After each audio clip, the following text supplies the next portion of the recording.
Видите, как курица храпит и издает звуки.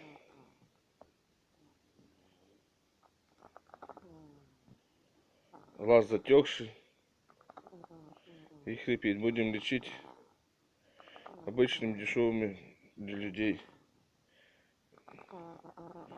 мазью тетрациклин.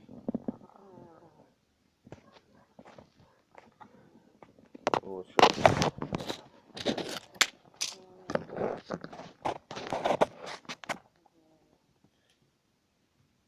И таблетками тетрациклин.